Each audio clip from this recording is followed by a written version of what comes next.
बड़ा सौभाग्य कि इंदौर में आना हुआ है और विशेष ज्ञान शिखर में आप लोगों के बीच सिक्योरिटी विंग की प्रोग्राम के लिए। और इससे पहले भी इंदौर आना हुआ था 1989-90 में, जब हम कोर्स अपने ट्रेनिंग करने आए थे मऊ, और तब हम 6 महीने मऊ में रहे थे ट्रेनिंग के लिए। तो उस बीच यहाँ आना हुआ था और यहाँ पे मिले थे तब ओम प्रकाश जी से भी। और उसके बाद आर्मी की एक बहुत लंबी सेवा बाबा ने हमसे कराई। तो आज समय को देखते हुए मैं विशेष आपको कारगिल के ही बारे में कुछ अपने अनुभव रखूँगा कि कारगिल की लड़ाई आप सब जानते हो 1999 में हुआ था, है ना। एक युद्ध हुआ था भारत और पाकिस्तान का जो 1999 में हुआ था, और ये युद्ध करीब करीब 2.5 महीने चला था, और इसमें करीब हमारे 650 जवान शहीद हो गए थे। और ये युद्ध का कारण क्या बना कि 1971 में भी एक युद्ध हुआ था इंडिया पाकिस्तान का, आप सब जानते हैं। तो उसके बाद से जो कारगिल का इलाका था, उस इलाके में जो ऊंचाइयां थी, है ना, ऊंचे पहाड़ थे, तो वहाँ पे बहुत बर्फ़ गिरती है, बहुत ठंड होती है तेज। तो ऐसा साजो सामान तो था नहीं कि ठंड में रुक सकते हैं उस ऊंचाई पे। तो दोनों सेनाएं 71 के लड़ाई के बाद से उस इलाके को विंटर्स में, जाड़ों में छोड़ देती थी अपने अपने इलाके को, और गर्मियों में आके बैठती थी। यानी कि 6 महीने बैठते थे और 6 महीने छोड़ देते थे। ये सिलसिला 71 से लेके 72 से लेके चलता रहा 98 तक। 99 में भी यही होना था कि हम लोग गर्मियों में ऊपर जाएंगे और वो भी आएंगे और हम अपने अपने इलाके में बैठेंगे, बट ऐसा नहीं हुआ 99 में। 98 में हम तो उतर गए, वो नहीं उतरे। उन्होंने एक्टिंग तो की कि हम उतर रहे हैं, पर जैसे ही उन्होंने देखा भारत वाले उतर गए तो वो रुके रहे, पीछे छुप गए, और फिर जाड़ों में आके ऊपर जैसे तैसे उन्होंने विंटर्स को काटा। और जैसी गर्मियाँ आई, उन्होंने उन स्थानों पे जो हमारे स्थान थे आके बैठ गए पाकिस्तान वाले।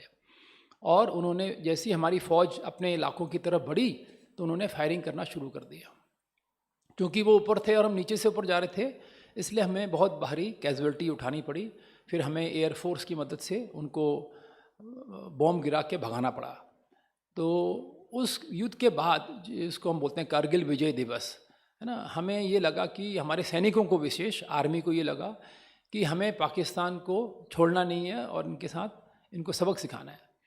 तो 2003 तक उस पूरे इलाके में बहुत फायरिंग होती थी, और मेरे को वहाँ जाने का मौका मिला 2001 में। यानी कि कारगिल युद्ध में तो मैं आगरा में था और हमें तैयार कर लिया गया था, हमें ऑर्डर दे दिया गया था कि तैयार रहो, बट चूँकि युद्ध बहुत जल्दी ख़त्म हो गया तो उसे हमें जाने का मौका नहीं मिला। बट उसके तुरंत बाद 2001 में हमें वहाँ जाने का मौका मिला। तो हालात वहाँ पे ठीक नहीं थे, बहुत फायरिंग होती रहती थी दोनों देशों के बीच में, और फायरिंग भी अचानक की थी, पता नहीं चलता था कि कब किसकी फायरिंग शुरू हो जाए। और उसमें हमारे जवान भी मरते थे, घायल होते थे, उनके भी मरते थे, घायल होते थे।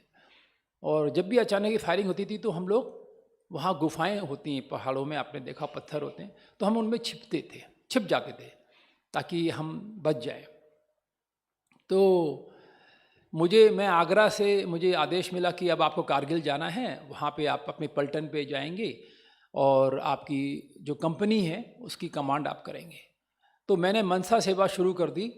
जाने से पहले उस इलाके को याद किया और अपनी तरफ से शुभ भावनाएं, शुभ कामनाएं, किरणें डालने शुरू कर दी। तो जब मैं वहाँ पहुँचा अप्रैल 2001 में, तो मैंने अपनी कंपनी को 10,000 फीट से लेके 17,000 फीट तक तैनात किया। तो उस इलाके में, जो मेरा इलाका था जहाँ मेरी कंपनी बैठी हुई थी, पाकिस्तान जो था हमारा दुश्मन, बिल्कुल कहीं तो बिल्कुल सामने बैठा था, मान लो 50 मीटर पे बैठा था, कहीं पे तो 25 मीटर में भी बैठा था, कहीं पे वो हमसे आधा किलोमीटर दूर था, और कहीं कहीं पे वो हमसे नीचे बैठा हुआ था, और कहीं पे बराबरी पे था, और कहीं पे वो हमसे ऊंचा बैठा हुआ था। तो ऐसे पूरे बॉर्डर में, जिसको हम बोलते हैं LC, लाइन ऑफ कंट्रोल, इस प्रकार से हमारी तैनाती थी। तो मैंने अपने सैनिकों को, देखो मनसा सेवा का बहुत बड़ा फ़र्क पड़ता है। तो हम जब पहुँचे तो वो जो फायरिंग थी ना हमारे बीच में, दोनों देशों के बीच में, वो थोड़ी कम हो गई, थोड़ी ढिलाई आ गई उसमें। तो उसका मुझे मौका मिला और मैंने उसका फ़ायदा उठा के अपने जवानों को तैनात किया बॉर्डर है ना उनके पोस्टों पे। सभी पोस्टों का मैंने चक्कर लगाया 10,000 से लेके 17,000 फीट तक। और मैं 15,000 फीट पे जाके बैठ गया क्योंकि मेरा वो मुख्यालय था मेरी कंपनी का। तो मेरी जो सबसे ऊंची पोस्ट थी वो 17,000 फीट पे थी। तो मैं एक बार वहाँ पे भी गया देखने कि भाई मेरे जवान कैसे हैं। तो वहाँ 25 जवान मेरे बैठे हुए थे 17,000 फीट पे। तो मुझे वहाँ पे हमने कैप्टन को वहाँ बिठा रखा था, यंग ऑफिसर था वो, कैप्टन था, तो उसको वहाँ बिठा रखा था। तो मैंने उससे पूछा भाई क्या हाल है तुम्हारे इस पोस्ट में, कैसा है दुश्मन का रवैया। तो उसने कहा कि सर यहाँ बहुत शांति है, दुश्मन से हमारी बातचीत होती है और यहाँ पे हमारी फायरिंग नहीं होती आपस में। तो मैंने उससे कहा कि ये बिल्कुल ठीक है, अगर आप इस प्रकार से शांति बनाए रख सकते हैं और हमारी बॉर्डर को सुरक्षित रख सकते हैं तो मुझे कोई इतराज़ नहीं है। तो उसने हमारे सामने भी दुश्मन से बात कराई और मैंने भी ऐसे हाथ हिलाया तो दुश्मन लोगों ने भी हाथ हिलाया। खैर ये बात थी मई 2001 की। अभी जैसे जैसे समय बढ़ा तो अक्टूबर आया और अक्टूबर में एक नई विकट परिस्थिति खड़ी हो गई। परिस्थिति क्या खड़ी हो गई कि ये जो पोस्ट मेरे नीचे था 17,000 का, इसके ठीक सामने 17,500 पे पाकिस्तान की पोस्ट थी और वो भी काफ़ी तादाद में बैठे हुए थे। तो उनके 3 मोर्चे उसे कहते हैं जहाँ पे दुश्मन अपना हथियार रख के हमारी तरफ मुंह करके बैठता है। तो 3 मोर्चे उसके बने हुए थे और वो उन मोर्चों से हम पे नज़र रखता था और हम पे फायरिंग करता था। तो एक नया मोर्चा वो बनाने लगा। ये बात थी अक्टूबर 2001 में। तो अमूमन हम ऐसे करने नहीं देते हैं दुश्मन को, क्योंकि जैसे वो नया मोर्चा बनाएगा तो उसकी और क्षमता बढ़ जाती है हम पे फायर करने की। तो जैसे उसने बनाना शुरू किया और थोड़ा थोड़ा बनाने लगा तो हमारे सेंट्री ने देख लिया। तो उसने उनसे पूछा आप लोग ये क्या करते हो साथी, वहाँ साथी बोलते थे उनको। तो उन्होंने जवाब नहीं दिया, उनका काम चलता रहा। फिर उसने उस कप्तान साहब को समझाया कि सर ये देखिए दुश्मन कुछ बना रहा है। तो कप्तान साहब ने भी बड़े ध्यान से देखा, दूरबीन से देखा, तो उनको लगा कि कुछ नया मोर्चा जैसा बना रहे हैं। तो उसने भी उनसे पूछा भाई आप क्या बना रहे हो। तो उन्होंने जवाब नहीं दिया और बनता रहा। अब जब देखा कि आधा बन गया तो समझ में आ गया कि ये तो बना के ही छोड़ेंगे। तो फिर उन्होंने रेड फ्लैग दिखाया। रेड फ्लैग मतलब वार्निंग कि अब आप इसको बंद कर दें। तो दुश्मन ने फिर भी नहीं रोका, तो बनाता रहा। तो फिर हमारे उस कप्तान ने मेरे को सूचित किया कि सर यहाँ पे दुश्मन इस प्रकार से एक नया मोर्चा बना रहा है और हम उसको मना भी कर रहे हैं तो भी नहीं वो मान रहा है। तो हमें लगता है इसको डराना पड़ेगा, है ना, इसको कुछ डराना पड़ेगा। तो हमको इस पर फायरिंग करनी पड़ेगी। तो मैंने कहा ठीक है, हम चलो कमान अधिकारी से बात करते हैं। तो कमान अधिकारी से बात की जो मुखिया थे पलटन के। तो हमारे कमान अधिकारी की विशेषता थी कि वो फायरिंग का नाम सुन के उनको अति इंद्रिय सुख की अनुभूति होती थी। मतलब उनको कहो ना कि सर फायरिंग करना है तो बहुत खुश होते थे वो, उनको मतलब बहुत अच्छा लगता था, है ना। तो रात को 12-1 बजे तक तो वो आनंद मौज में बैठे रहते थे, है ना, मैस में। और उसके बाद वो भोजन करते थे। तो उनको पूछा कि सर ऐसे ऐसे दुश्मन कुछ कर रहा है और हम उसको फायर करना चाहते हैं उसके ऊपर। कहता है बिल्कुल करो, मेरी अनुमति है तुम्हारे साथ। तो हमने क्या किया, 2 राउंड, सिर्फ 2 राउंड हवा में दुश्मन की तरफ फायर किया। लक्ष्य था कि इसको डराना है और काम रोकना है। तो हमने मशीन गन को तैयार किया और उसकी तरफ इशारा करते हुए हवा में 2 गोली फायर कर दी। जैसे ही 2 गोली फायर की तो पहाड़ों में आपको पता होना चाहिए जब गोलियां फायर होती है ना बहुत आवाज़ करती है, ज़बरदस्त आवाज़ होती है। और तो दुश्मन को तो उम्मीद ही नहीं थी कि हम फायर करेंगे, क्योंकि उस पोस्ट में तो फायरिंग होती नहीं थी, शांति थी वहाँ पे। तो वो हिल गया, डर गया वो कि ये क्या किया इसने, और उसको गुस्सा भी आया। तो हमने सोचा कि शायद ये ना अब चुप हो जाएगा और चुपचाप बैठ जाएगा। चुपचाप तो बैठ गया, काम तो रोक दिया उसने। बट उसने उसके बाद अपने मोर्चे तैयार किए तीनों, और बगल में जो उसकी बाकी कंपनियां थी ऊंचाइयों पे, उनको भी इशारा किया कि इस पोस्ट पे फायरिंग करो। तो हम पे फायर करना शुरू कर दिया। जब फायर आना शुरू किया तो चूंकि ऊपर था तो असर, उसके फायर का बड़ा असर होता है, तो हम पे फायर आने लगा। जब देखा कि चारों तरफ से फायर आ रहा है तो हमने भी फायर शुरू किया। अब हमने सोचा कि चलो 1-2 घंटे फायर करेगा फिर चुप हो जाएगा, पर नहीं, उसने पूरे दिन फायर किया हम पे, रात को भी फायर कर रहा है। बस थोड़ी देर 12 बजे के बाद उसने ब्रेक लिया और सुबह 6:30-7 बजे फिर फायरिंग शुरू। 3 दिन तक फायरिंग उसने की हम पे। जब तीसरा दिन फायरिंग का था तो हम बराबर उस ऑफिसर से पूछते थे कि क्या हो रहा है, क्या हो रहा है। तो तीसरे दिन जब उससे पूछा भाई क्या चल रहा है, तो वो लड़खड़ा के बात करने लगा वो ऑफिसर। तो हम समझ गए कि इसकी 2 महीने की सर्विस है, अनुभव है नहीं, अब ये इसकी स्थिति इसके ना से बाहर जा रही है। तो मैं उस वक्त कमान अधिकारी के साथ बैठा था, हमारी एक कॉन्फ्रेंस चल रही थी। तो कमान अधिकारी ने मुझे कहा कि मेजर सती, अब आप एक काम करिए, उन दिनों मेरा रैंक मेजर था, आप इसी वक्त रात को 9 बजे अपनी एक टीम को तैयार करो और सीधे 15,000 पे नहीं जाना, 17,000 पे जाओ और इस पोस्ट की कमांड अपने हाथ में ले लो और उस ऑफिसर को वहाँ से छोड़ो, है ना, क्योंकि वो थोड़ा मुझे दिख रहा है नर्वस है और वो ज़्यादा लंबा उसको वहाँ नहीं रखना चाहिए। तो हम तो बाबा के बच्चे, हाजी का पाठ बजाने वाले, तो 9 बजे के बाद मैंने अपनी टीम को तैयार किया, अपने बुलेट प्रूफ, अपना हेलमेट, अपना पिट्ठू, सब कुछ तैयार करके चलना शुरू किया। चलने से पहले एक ड्रिल थी मेरी, एक नियम था मेरा कि 2 मिनट जरूर भगवान को याद करना है। सभी जवानों को भी मैं खड़ा करता था, हम सभी भगवान को याद करते थे, बाबा को याद करते थे, फिर चले।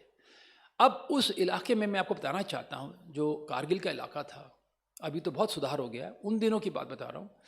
सारे रास्ते पथरीले रास्ते थे और बहुत कठिन थे और ऐसे रास्ते थे कि आपको गिरना ही है, मतलब एक आध बार तो आपका पाँव फिसलेगा, क्योंकि कोई बहुत अच्छी पगडंडियाँ नहीं थी।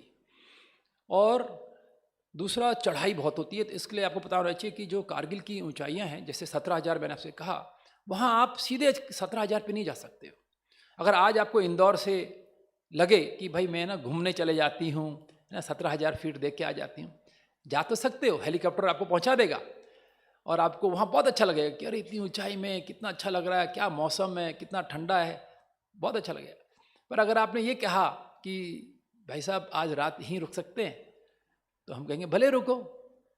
तो भले रुको तो हो गया, पर अगले दिन डेड बॉडी उतरेगी, या तो छाती में पानी भर जाएगा या आपके दिमाग में पानी भर जाएगा, या तो फेफड़ों में पानी भर जाता है। तो इसलिए वहाँ पे जाने के लिए हमें 15 दिन का टाइम मिलता है। यानी कि हम 8,000 फीट पे पहले रहेंगे 1 हफ्ता, फिर 10,000 फीट में रहेंगे, फिर 13,000 फीट में रहेंगे, फिर 15,000 फीट में रहेंगे, फिर 17,000 फीट में पहुँच के 1 हफ्ता कुछ नहीं करना है, साइलेंट, आराम से बस हल्का फिल्का चलो फिरो। तब जाके आपकी सांस वहाँ की जो कम ऑक्सीजन है उसको मैच करती है और फिर आप वहाँ पे रह सकते हो। खैर हम तो वहाँ पे रह ही रहे थे, तो हमें ज़्यादा दिक्कत नहीं थी। तो हमने रात को जब चले तो अगले दिन रात को हम पहुँचे वहाँ पे। कारण ये रहा कि हम इसलिए रात को पहुँचे कि दिन में कुछ इलाके ऐसे थे जो दुश्मन देखता था कि कौन आ रहा है और जा रहा है, तो उसकी गन वहाँ की तरफ तैनात रहती थी और वो तुरंत फायर करता था कि नहीं, कोई नहीं आएगा इस इलाके से। और रात को भी उसने क्या किया, जब हम ऊपर चढ़ रहे थे तो वो ऐसे हथियार और ऐसे बारूद फायर कर रहा था जिससे रोशनी होती है 30 सेकंड के लिए, एकदम दिन हो जाता है, उसको फायर कर रहे। तो जैसे वो फायर करे हम ज़मीन पे लेट जाएं, तो वो फायर करे टट करके कि भाई कोई आ तो नहीं रहा है। फिर जैसे अंधेरा हो हम चलना शुरू करें। और उन दिनों पहली बर्फ़ गिरने लगी थी, जिस दिन मैं ऊपर चढ़ा तो पहली बर्फ़ गिरी। तो हम गिरते पड़ते 11:30 बजे करीब अपने पोस्ट के नज़दीक पहुँचे तो मैंने देखा कि मेरी कानों में आवाज़ आ रही है फायरिंग की। मैंने कहा भाई 11:30 बज गए, अभी भी दुश्मन का फायर आ रहा है हमारी पोस्ट पे, ये तो बड़ा। तो 2 मिनट बाबा को याद किया, फिर हम बड़े आगे। तो 11:15 बजे हम पहुँचे पोस्ट में, तो फायरिंग दुश्मन की बंद हो गई। मुझे वो कप्तान साहब ने मिले, मैंने देखा काफ़ी घबराए हुए थे, टेंशन में थे, वो तनाव में थे। मैंने कहा दोस्त आपने अच्छा काम किया, आपने बहुत हिम्मत दिखाई, अब आप 16,000 फीट पे जाके रेस्ट करो और हम है ना अब इससे मुकाबला करते हैं। तो मैंने सबसे पहले बाबा को याद किया। वहाँ पे एक छोटा मंदिर होता है, हमारे ना आर्मी में भगवान के प्रति बड़ी आस्था है, तो हर जगह मंदिर होता है। तो उस 17,000 फीट पे भी एक मंदिर था, तो मैं उसके सामने खड़ा हो गया। मैंने बाबा को इमर्ज कराया और बोला बाबा मैं निमित्त यहाँ पे सेवा के लिए आ चुका हूँ, मुझे ड्यूटी अनुसार यहाँ पे भेजा गया, यहाँ पे फायरिंग हो रही है, बट मैं निमित्त बनकर आपकी याद में इसको ना इसमें विजयी बनना चाहूँगा। और करके मैं अपने कमरे में चला गया। मेरा जो कमरा था वो 8 फीट बाई 8 फीट का लोहे का बंकर था, उसके ऊपर 6 फीट मिट्टी की परत थी। इसलिए थी वो परत कि अगर कोई बॉम्ब उसके ऊपर गिर जाए तो वो जब तक धराशायी हो मैं बाहर निकल सकता हूँ। तो मैं अपने कमरे में गया तो मैंने देखा कि मेरा जो बिस्तर था वो 6 खाली टिन, काली कनस्तर जिसे कहते हैं, उसके ऊपर एक लकड़ी का वो रखा हुआ था, प्लाई। सुबह जब मैं उठा तो ब्रह्मा कुमार को आप जानते हो कैसे होते हैं ब्रह्मा कुमार, रोज़ नहाना, स्नान करना, है ना, नियम से रहना। तो मैंने पूछा भाई मुझे स्नान के लिए कहाँ जाना है, क्योंकि मुझे मेरे कमरे में बाथरूम नहीं दिखा। तो उसने बोला सर आप नहाएंगे? जी हाँ। कहते हैं सर वैसे यहाँ पे बताना चाहेंगे आपको, लोग हफ्ते में 1 दिन नहाते हैं। तो मैंने कहा क्यों? कहते सर इतनी ठंड है कौन नहाएगा रोज, कोई नहीं नहाता, हफ्ते में 1 दिन नहाते हैं। तो आप बिलीव नहीं करेंगे वहाँ व्यवस्था जो थी नहाने धोने की, वो मैं जैसे मेजर साहब के लिए भी अच्छी नहीं थी, तो जवानों का क्या हाल होगा। व्यवस्था तो थी पर उचित नहीं थी, ठीक नहीं थी, किसी ने उस पर ध्यान भी नहीं दिया था। खैर मैंने तो अपना नियम पूरा फॉलो किया। 9:15 बजे मैं 9:15 बजे मैं तैयार हो गया। मैंने बाबा को याद किया, मैं बाहर निकला। जैसे ही बाहर निकला तो हवलदार साहब आ गए। सर आप तो हमारे कंपनी कमांडर हैं, आपके साथ तो इतना लंबा समय हमने बिताया है, तो सर फायरिंग कर दें इस पे अभी दुश्मन पे। जोश उनको मेरे को देख के ना थोड़ा जोश आ रहा था मेरे को देख के। तो मैंने कहा नहीं नहीं नहीं अभी नहीं फायरिंग करेंगे, अभी रुको, थोड़ा मुझे देखने दो कि ये ना इसकी रणनीति क्या है इस दुश्मन की। तो मैं इसको दुश्मन को यहाँ से देखूँ वहाँ से देखूँ, है ना, चुपचाप देखूँ, अभी फायरिंग नहीं कर रहा था वो। तो 12-1 बजे करीब मेरे जवानों ने कहा सर आपका भोजन तैयार है तो आप भोजन कर लो। तो मैं जैसे ही भोजन पे बैठता हूँ तो मेरी कानों में आवाज़ आती है डग डग डग डग डग। तो मैंने कहा ये फायरिंग की आवाज़ है, चलो भाई बाहर देखते हैं क्या हो रहा है। तो जब बाहर गए तो देखा दुश्मन का फायर हमारी पोस्ट पे आ रहा है जहाँ पे मैं बैठा हूँ, और धीरे धीरे वो फायर इतना तेज हो गया कि जैसे पोस्ट हिलने लगा, और एक ही लक्ष्य दुश्मन का कि ये जो 25 लोग हैं इनकी लाशें बिछा दो, मारो इनको, छोड़ना नहीं किसी को। ज़बरदस्त लाइफ बुलेट्स फायर हो रही है और ज़बरदस्त यहाँ वहाँ गिर रही हैं हमारे दाएं बाएं। खैर उस वक्त मैं आपको अपने मन की स्थिति बताता हूँ, मेरी इस मन की स्थिति क्या थी। मैं बिल्कुल साक्षी होकर उस खेल को देख रहा था शांति से, और बिल्कुल बैलेंस में था, कोई डरा नहीं, कोई घबराया भी नहीं। यही मैं सोचता हूँ निमित्त बनने का बहुत बड़ा वरदान मिलता है हम सबको। तो मैंने अपने जवानों से कहा फायर, आप भी फायर करो। अब हम फायर कर रहे हैं, वो भी कर रहा है। 2 घंटे तक मैं देखता रहा खेल क्या चल रहा है।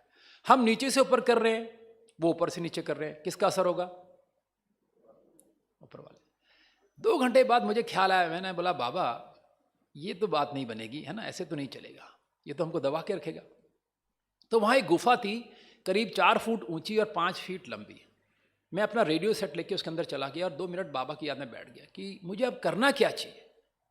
मैं कोई तनाव में नहीं था, बट मैं अब एक रणनीति सोच रहा था कि भाई करना क्या चाहिए। तो देखो जब हम बाबा को कोई काम सौंपते हैं ना, तो आप सबने देखा है कि बाबा हमें संकल्प देता है, इंट्यूशन, एक विचार देता है।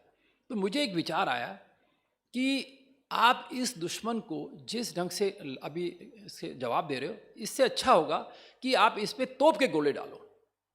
अभी 3 दिन तक तोप के गोले इस पर नहीं डाले थे। कारण क्या था कि हम दोनों पोस्ट बहुत नज़दीक थे, तो तोप का गोला बड़ा एरिया नुकसान करता, इसलिए उस पर शायद विचार किसी का नहीं गया, और वो यंगस्टर को भी शायद ख्याल नहीं आया होगा। तो मुझे एकदम मतलब कहते ना स्ट्रांगली फील हुआ कि नहीं, इसका जवाब तोप के गोले से ही देना पड़ेगा। तो मैंने तुरंत अपने कमान अधिकारी को, जो मुखिया थे पलटन के, उनको संपर्क किया। मैंने सर 2 घंटे से फायरिंग चल रही है, ज़बरदस्त फायरिंग हो रही है हमारे दोनों देशों के बीच में, दोनों पोस्टों के बीच में, और मुझे ऐसा लगता है कि दुश्मन हावी है हम पे, तो मुझे आपकी मदद चाहिए। कहते हैं हाँ बताइए। मैंने सर मुझे तोप के गोले चाहिए। तोप के गोले? मैंने हाँ सर। कहता है मैं नहीं दे सकता। मैं सर कारण? अरे तुमको पता होना चाहिए तोप का जब एक गोला फायर होता है तो करीब करीब 100 फीट का इलाका वो मिट्टी में बदल देता है, तो मैं ऐसा रिस्क नहीं लूँगा। मैं आपसे ये नहीं कह रहा हूँ कि आप एक साथ 10 गोले फेंको, मैं सिर्फ ये चाहता हूँ कि आप एक गोला फेंको ताकि हम देखें कहाँ गिरेगा। तो उन्होंने कहा, काफ़ी हमारी बहस हुई, तो उसमें उन्होंने फिर स्वीकार किया कि ठीक है मैं एक गोला फेंकवाता हूँ। तो वो तोप हमारे मुख्यालय में रहते हैं सारे, वो तोप के गोले जो है ना वो आसमान से उड़ते हुए ऐसे जैसे छतरी नुमा रूप से वो आते हैं, और जहाँ पे उनको टारगेट दिया जाता है वो उधर वो गिरते हैं, और करीब 6 किलोमीटर की दूरी वो हवा में तैर पूरी करते हैं। तो उन्होंने जब पहला गोला फेंका तो वो हमारी बाउंड्री वॉल पे गिर गया और बाउंड्री वॉल मेरी टूट गई, थोड़ा सा इलाका उसका टूट गया। तो पूछा उन्होंने कहाँ गिरा, मैंने कहा सर हमारी बाउंड्री वॉल में गिरा है और उसको नुकसान भी हुआ है, बट सर आप निश्चिंत रहिए वो हम ठीक कर देंगे, अब आप थोड़ी उसको ऊंचाई दीजिए ताकि ये और आगे जाए। तो दूसरी को जब फेंका तो वो दोनों देशों के बीच में गिरा, दोनों पोस्टों के। तीसरा जब फेंका तो वो ठीक पाकिस्तान की बाउंड्री वॉल पे गिर गया। चौथा गोला ठीक पाकिस्तान के सर पे गिर गया जहाँ वो बैठे थे, मुख्यालय जो था उनका। मैंने कहा सर अब आप हमारे 8 तोप हैं, आप सब के सब फायर कर दीजिए। तो करीब 100 राउंड 5:30 के बजे उन्होंने फेंके दुश्मन पे। दुश्मन एकदम आश्चर्यचकित हो गया कि ये हुआ क्या, क्योंकि अभी तक वो हमें बेचारा समझ के दया कर रहा था कि ये क्या कर पाएंगे, है ना, इनको तो हम छोड़ेंगे नहीं। और अचानक ऊपर से गोले बरस रहे थे। तो आज जब मैं सोचता हूँ कि ये सब क्या हो रहा था, तो बाबा का जैसे इशारा मिल रहा था कि बच्चे तुमने किसको याद किया था, सुप्रीम कमांडर को। तो सुप्रीम कमांडर क्या करेगा, सुप्रीम खेल खेलेगा और सुप्रीम खेल खेलते हुए ऊपर से ही गोले बरसाएगा। खैर 5:30 बजे के बाद जैसे ही हमारे गोले गिरे दुश्मन शांत हो गया, डर गया, उसको चोट पहुंची और वो उसने फायरिंग रोक दी अपनी। पूरी रात उसने कोई फायरिंग नहीं किया, कहाँ एक दिन पहले 11:30 तक फायरिंग कर रहा था, अगले दिन सुबह 9 बजे तक भी उसकी फायरिंग ही नहीं हुई, शांत एकदम बैठा हुआ है। तो मैं जब बाहर आया तैयार होके तो मेरे को हौलदार साहब ने पूछा सर क्या करना है, ये तो फायरिंग नहीं कर रहा दुश्मन आज, कल तो इस तो हमको 7 बजे से फायरिंग शुरू कर दी थी। तो मैंने बोला कि इसको गुड मॉर्निंग करेंगे अभी हम। तो कहते सर गुड मॉर्निंग, मैंने हाँ गुड मॉर्निंग करेंगे इसको। वो कैसे करेंगे, मैंने कहा कि 100 राउंड और बरसाएंगे इस पर अभी। तो मैंने अपने कमान अधिकारी को सेट पे लिया, मैंने सर गुड मॉर्निंग, हम चाहते हैं कि हम दुश्मन पे और 100 राउंड बरसाएं। वेरी गुड बेटा, वेरी गुड, मैं यही चाहता हूँ। वहाँ बैठे हो ना, छोड़ो नहीं इस दुश्मन को। वो बहुत खुश होते थे ना, फायरिंग तो उनको अति इंद्रिय सुख की अनुभूति कराती थी। तो हमने 100 राउंड फिर बरसा दिए उस पर, फिर दुश्मन डर गया। अब उसके बाद 15 दिन तक दुश्मन ने हम पे कोई फायर नहीं किया। बट दुश्मन ने एक काम जरूर किया कि वो ऊंचा पे बैठा था, 17,500 पे वो था, हम 17,000 पे थे। तो हमारे जो पोस्ट के इलाके उसको दिखते थे, जैसे जहाँ हमारा राशन रखा है, जहाँ से हमारा पानी आता है ना, ऐसे जो हमारी इंपॉर्टेंट स्टोर थे उस पर उसकी नज़र थी, क्योंकि वो दिखते थे उसके ऊपर से। तो वहाँ पे उसने हमारी सारी हरकत, मूवमेंट दिन का उसने बंद करा दिया, हम जा नहीं सकते थे। रात को अगर हम गलती से भी लालटेन लेके जाएँ, टॉर्च लेके जाएँ तो वो फायर करता था, तो वो भी हम नहीं कर सकते। तो इसलिए हमारी सारी मूवमेंट अंधेरे में होती थी, रेंगते थे हम लोग, क्योंकि ज़्यादा लंबे खड़े हो तो वो उसको दिखता था। तो एक प्रकार से जैसे ना कह सकते हैं नरक जैसा जीवन हो गया था, क्योंकि रात को मूवमेंट करो, सारी चीज़ रात को करो, दिन में छुपे रहो। पर उन 15 दिन में भी मैंने 3-4 चीज़ों पे बहुत ध्यान दिया। पहला, एज ए ब्राह्मण, एज ए बीके, अपना नियम नहीं तोड़ा, अपना अमृत वेला जैसे तैसे मैं करता रहा, मुरली पढ़ता रहा, शुद्ध भोजन लेता रहा, स्नान करता रहा।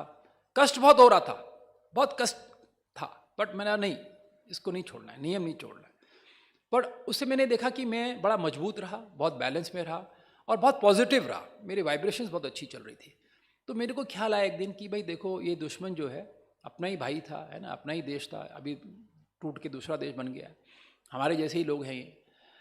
तो जब मैं उस कारगिल की ऊंचाई में चढ़ रहा था, शुरू में जब मैं आ रहा था, तो मुझे लोगों ने कहा कि तुम्हारे 2 दुश्मन यहाँ रहते हैं, याद रखना हमेशा। तो मैंने कहा सर एक दुश्मन तो बैठा है सामने, दूसरा कौन दुश्मन है?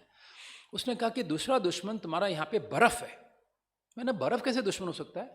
उसने कहा कि इस ऊंचाई पे जहाँ 17,000 पे आप बैठोगे, 8 फीट बर्फ़ गिरेगी, 8 फीट, तो मेरी हाइट 6 फीट है, तो मेरे से भी 2 फीट ऊपर। दूसरा, -20 तक टेम्परेचर जाएगा, -20। तो अगर आपने बर्फ़ से लड़ने की तैयारी नहीं की तो ठंड से या फिसलने से आपके जवान मर सकते हैं, और ऐसा बहुत होता है। तो मैंने कहा अच्छा। अब अक्टूबर का 15-20 तारीख की तरफ हम बढ़ गए थे, और अक्टूबर में वहाँ बर्फ़ गिरनी शुरू होती है, और दुश्मन तो हमें हिलने ना दे, तो अब कैसे इसको निपटें?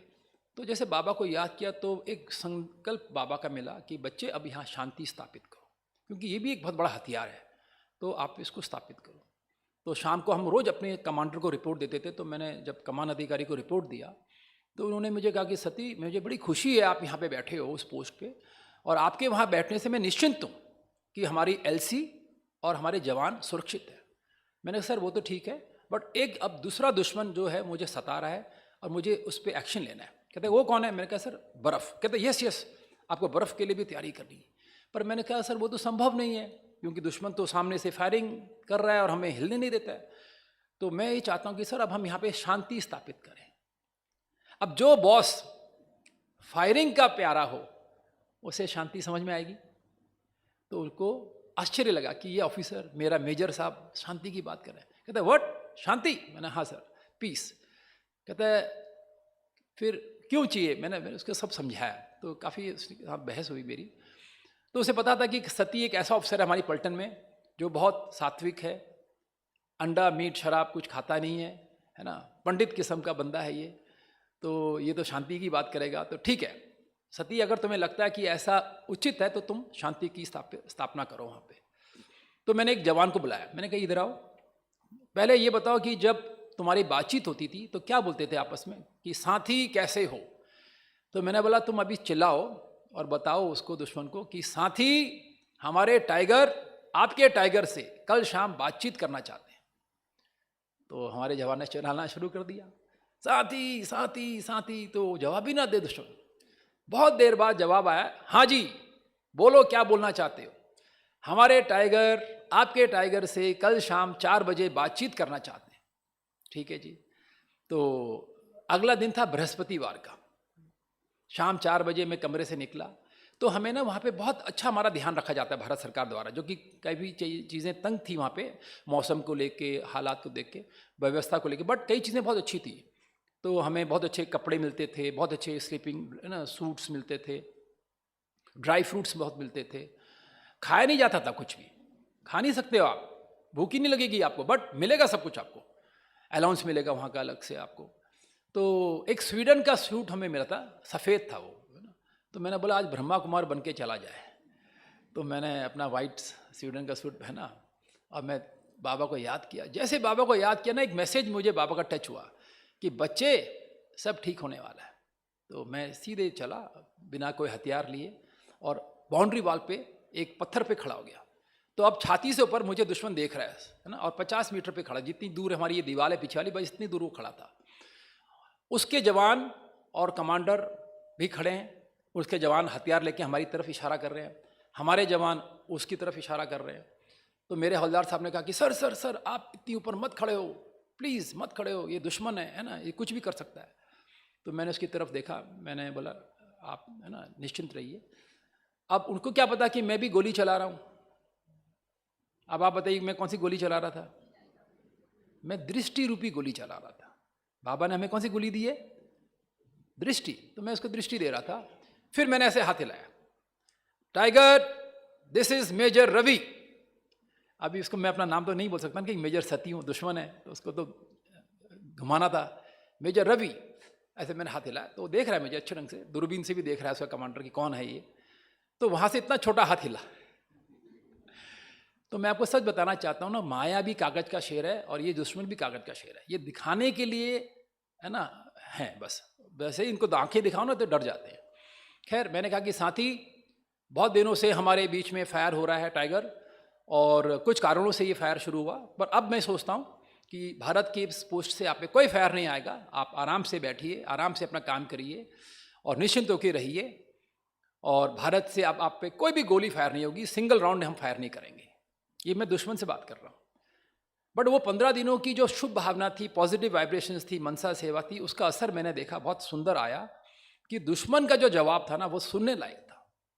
उसका जवाब था कि सर हम भी शांत प्रिय सैनिक हैं।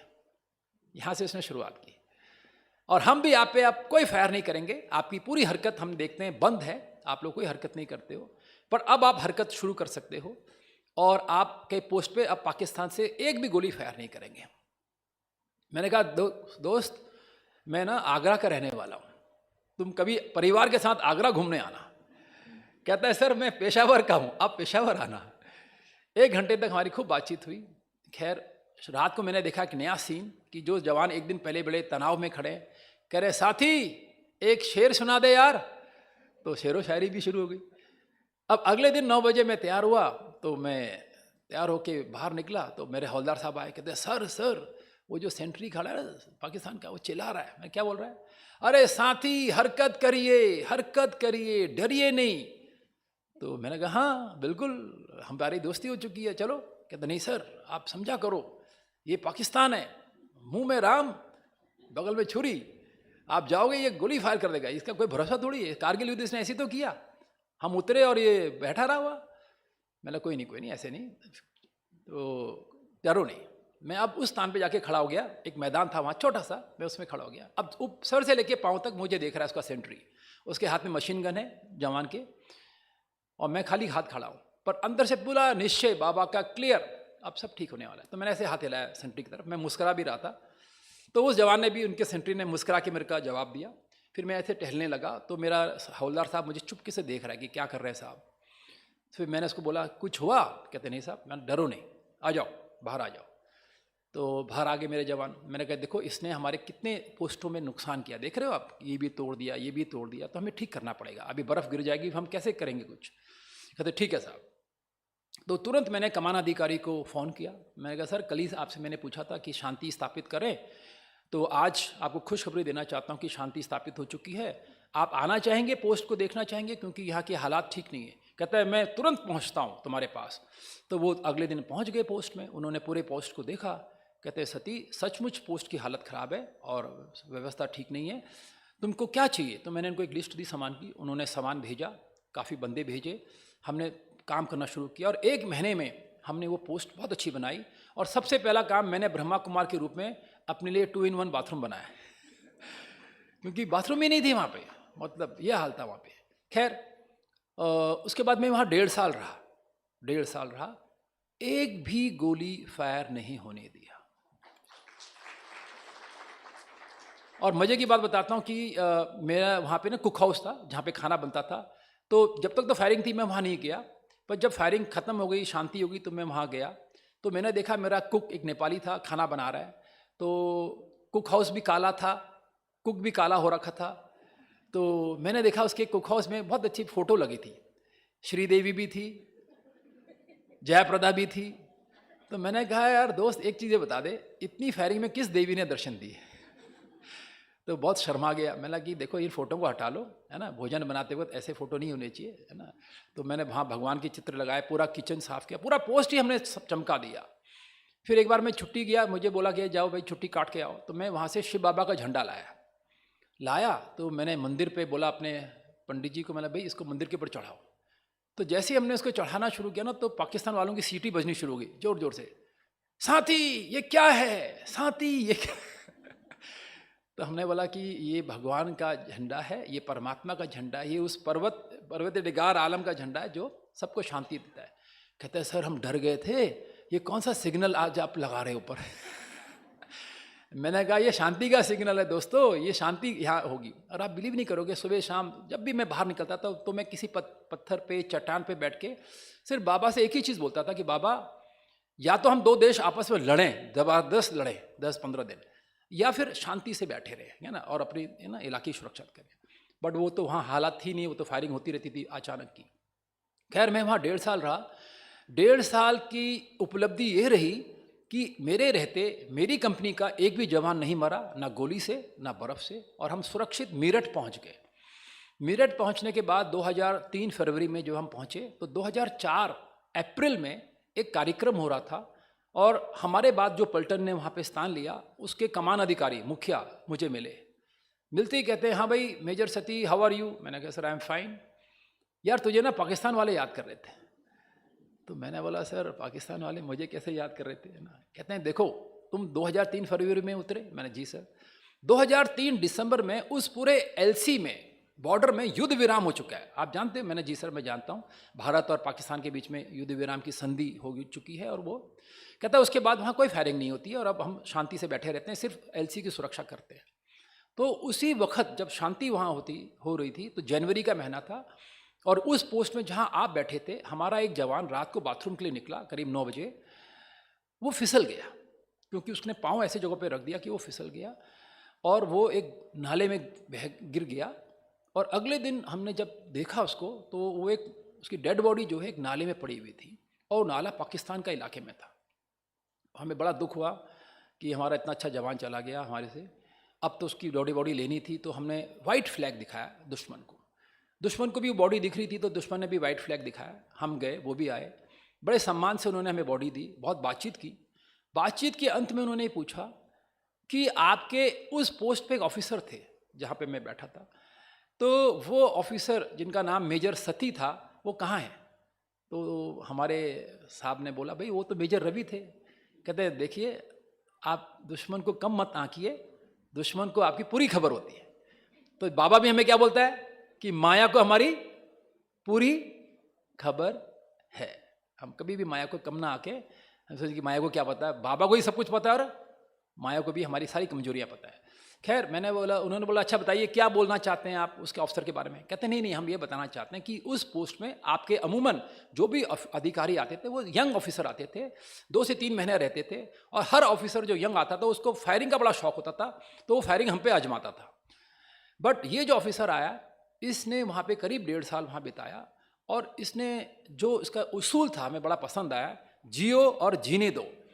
तो सर वो अगर कभी आपको मिले तो कहना हमने सलाम भेजा है। तो मुझे बड़ी खुशी हुई कि देखो, अपने जवान तो खूब सलाम करते हैं रोज रोज, पर दुश्मन भी सलाम भेज रहा है। तो देखो, ये आध्यात्म की सुंदरता है कि बाबा के भी थे, टास्क भी मिला, उतनी कठिन परिस्थितियां भी थी, बट खेल खेल में काम भी हुआ, सफलता भी मिली, विजय भी मिला, दुश्मन की भी दुआएं मिली, और आज आपके सामने सुरक्षित बैठे। ओम शांति।